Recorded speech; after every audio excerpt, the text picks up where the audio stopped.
একটা কথা বলি, একদম মনের কান দিয়ে শুনবেন। জান্নাতে যাওয়া সবার স্বপ্ন। আছি আমরা সবাই দুনিয়ায়।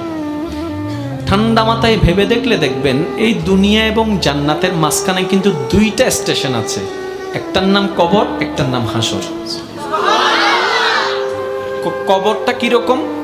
আমাদের দুশমনরা না, আপন জনেরাই কিন্তু খনন করবে, আপন জনেরাই কিন্তু লাশটা রাখবে, আবার আপন জনেরাই কিন্তু ওই দেহটার উপরে বাঁশ বিছিয়ে মাটি চাপা দিবে, চতুর্দিক থেকে অন্ধকার করে ফেলবে। মনে রাখবেন, কবর আলোকিত হয় ঈমানের আলোয়, সুবহানাল্লাহ। আর হাসর আলোকিত হবে আল্লাহর রহমতের সাথে আপনার আমলের আলোয়, সুবহানাল্লাহ। হাসর আলোকিত হবে আমলের গুণে, কবর আলোকিত হবে ঈমানের গুণে। আর ঈমানটা কানে থাকে না, মনে থাকে। তাহলে সেই মনটাকে যদি আপনি পরিষ্কার করে ফেলতে পারেন, হ্যাঁ সত্য, এটা একদিনে হয় না, এটা এক সপ্তাহে হয় না, এটা এক মাসে হয় না, এটা এক বছরে হয় না।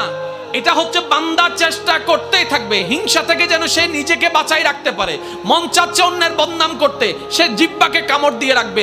দুনিয়া উল্টায় যাক, আমি বদনাম করব না, আমি বদনাম করব না, আমি বদনাম করব না। মন বলছে তাকে মেরে ফাটাই ফেল রাগের কারণে। আপনি বলবেন দুনিয়া উল্টায় যাক, আমি তার গায়ে হাত তুলব না, আমি মাফ করে দিলাম, আমি মাফ করে দিলাম। কেউ একজন এসে বলল অমুক তোর নামে বদনাম করছে, যা যা বিশ্রী কথা বলছে, আপনি মুস্কি হেসে কথাটাকে রিসিভ করে বলবেন আলহামদুলিল্লাহ, আমি তাকে মাফ করে দিয়েছি। এভাবে যখন বান্দা চেষ্টা করতেই আছে, শয়তান আপনাকে হয়তো অন্তর ঘরে, না হয় বন্ধু বান্ধব দিয়ে কিছু কথা আপনাকে কানের মধ্যে পিন দিবে। যেমন কিছু কেউ আপনাকে এসে বলবে যে তুই কি ঠান্ডা হয়ে গেলি, তুই কি হার মেনে গেলি, তুই কি পরাজিত হয়ে গেলি, তুই মারতে পারিস মারুস না কেন, তুই বলতে পারিস বলস না কেন, তুই বাধা দিতে পারিস দিস না কেন।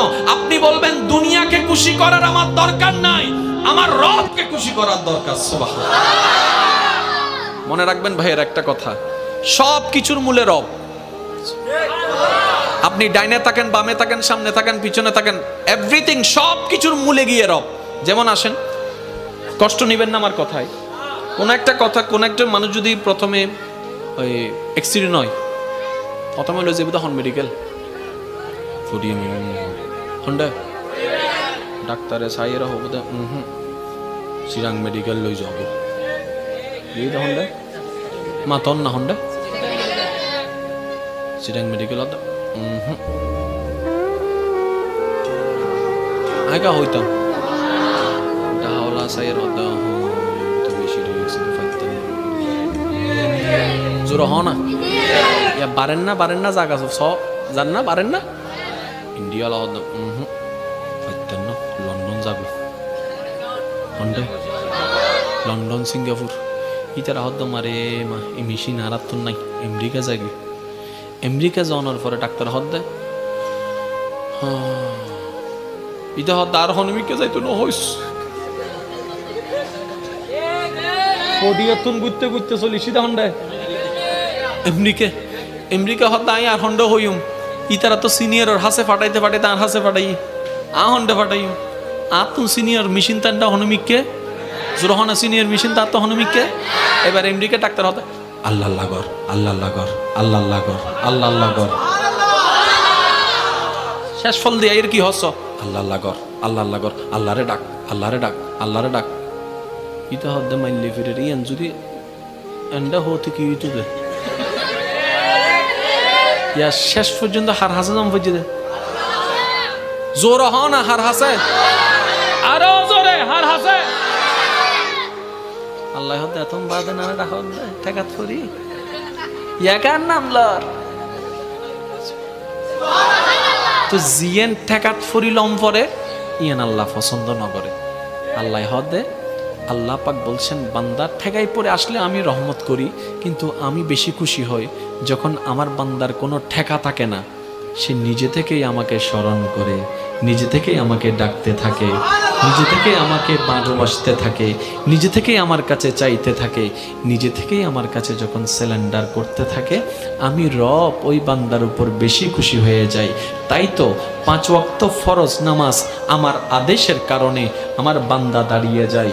ব্যবসাকে পিছনে রেখে, চাকরিকে পিছনে রেখে, রান্নাঘরকে পিছনে রেখে, শত ব্যস্ততার মধ্যে আমার বান্দা 5 ওয়াক্তে 5 বার ওয়াক্তে ওয়াক্তে আমার ডাকে সাড়া দিয়ে নামাজে দাঁড়িয়ে যাচ্ছে। কেউ মসজিদে, কেউ যায় নামাজে, কেউ ঘরের মধ্যে, কেউ ব্যবসার মধ্যে, কেউ অফিসের মধ্যে, কেউ ফ্লাইটের মধ্যে, কেউ জাহাজের মধ্যে, কেউ নৌকার মধ্যে, কেউ গাড়ির মধ্যে। আমার বান্দা শত ব্যস্ততার মধ্যে শুধু আমার আদেশটা পালন করার জন্য 5 ওয়াক্তে 5 বার শত ব্যস্ততার মধ্যে আমাকে ভালোবেসে, আমাকে হাজিরা দেওয়ার জন্য, আমার দরবারে হাজিরা দেওয়ার জন্য, আমাকে খুশি করার জন্য আমার বান্দা নামাজ পড়তে থাকে। কিন্তু এর ভিতরেও যদি কোনো বান্দা রাতের ঘুমটা হারাম করে, যাই নামাজটা বিছিয়ে